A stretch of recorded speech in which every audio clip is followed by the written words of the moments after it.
Hi friends, welcome back. അപ്പോൾ ഇന്ന് ഞാൻ വന്നിരിക്കുന്നത് നല്ല നാടൻ ചിക്കൻ സ്റ്റ്യൂവിൻ്റെ റെസിപ്പി ആയിട്ടാണ് കേട്ടോ.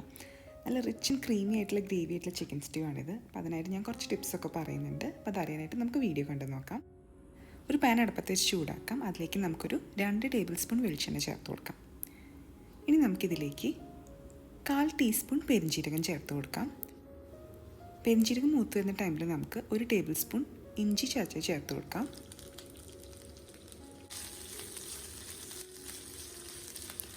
ഇഞ്ചിയൊക്കെ നല്ലൊരു ഗോൾഡൻ ഷെയ്ഡായി വരുമ്പോൾ നമുക്ക് ഒരു വലിയ സവാള അരിഞ്ഞത് ചേർത്തിട്ട് നന്നായിട്ടൊന്ന് വഴറ്റി കൊടുക്കണം. പെട്ടെന്ന് വഴറ്റി കിട്ടാനായിട്ട് ഞാനിപ്പോൾ ഒരു 1/2 ടീസ്പൂൺ ഉപ്പ് ചേർക്കുന്നുണ്ട്.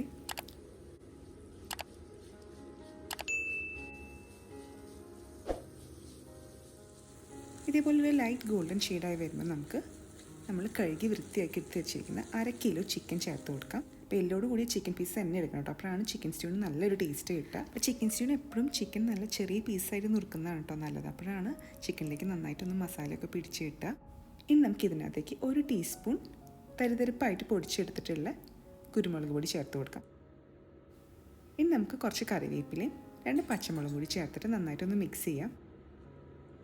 അപ്പോൾ വീട്ടിൽ തന്നെ ഫ്രഷ് ആയിട്ട് പൊടിച്ചിട്ടുള്ള കുരുമുളക് പൊടിയാണ് എപ്പോഴും നല്ലത്.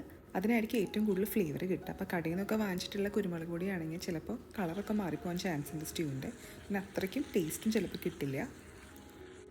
ചിക്കനൊക്കെ ഒരു വൈറ്റ് ഷെയ്ഡായി വരുന്നവരെ നമുക്കൊന്ന് വഴറ്റിയെടുക്കണം. ഏകദേശം 1 മിനിറ്റ് മതിയാവും കേട്ടോ. ഈ ഒരു ടൈമിൽ നമുക്ക് അരിഞ്ഞ് വെച്ചിരിക്കുന്ന പൊട്ടറ്റോ ചേർത്ത് കൊടുക്കാം. ഇതിപ്പോൾ ഒരു വലിയ പൊട്ടറ്റോ ആണ് കേട്ടോ. 200 ഗ്രാം ഉണ്ട് ഏകദേശം. പിന്നെ ഒരു ചെറിയ ക്യാരറ്റും കൂടി ചേർത്ത് കൊടുക്കാം.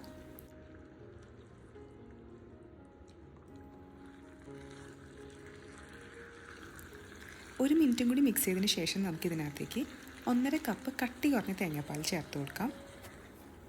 ഇപ്പം നിങ്ങളുടെ കയ്യിൽ ഫ്രഷ് കോക്കനട്ട് മിൽക്ക് ഇല്ലെങ്കിൽ കോക്കനട്ട് മിൽക്ക് പൗഡർ യൂസ് ചെയ്യാം. അങ്ങനെയാണെങ്കിൽ 1.5 കപ്പ് ചൂടുവെള്ളത്തിൽ ഒരു 4 table spoon coconut milk powder ചേർത്തിട്ട് മിക്സ് ചെയ്തിട്ട് അത് ചേർത്ത് കൊടുത്താൽ മതി കേട്ടോ. ഉപ്പിത്തിരി കുറവായിരുന്നു. ഞാനിപ്പോൾ അത് കാരണം ഒരു 1/2 ടീസ്പൂൺ ഉപ്പും കൂടി ചേർത്ത് കൊടുക്കുന്നുണ്ട്.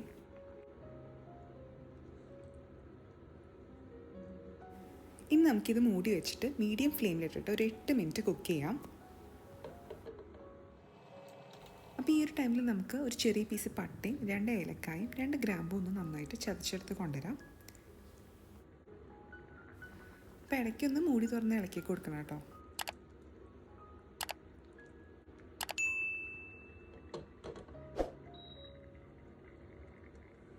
ഇത് ഏകദേശം ഒരു 8 മിനിറ്റ് ആയിട്ടുണ്ട് കേട്ടോ. ഇപ്പം നമ്മുടെ ചിക്കൻ പീസസും പൊട്ടറ്റും ഒക്കെ നല്ല പോലെ വെന്ത് വന്നിട്ടുണ്ട്. ഇനി നമുക്കൊരു 2 മിനിറ്റ് ഹൈ ഫ്ലെയിമിലിട്ടിട്ട് ഈ ചാറൊക്കെ ഒന്ന് വറ്റിച്ചെടുക്കണം.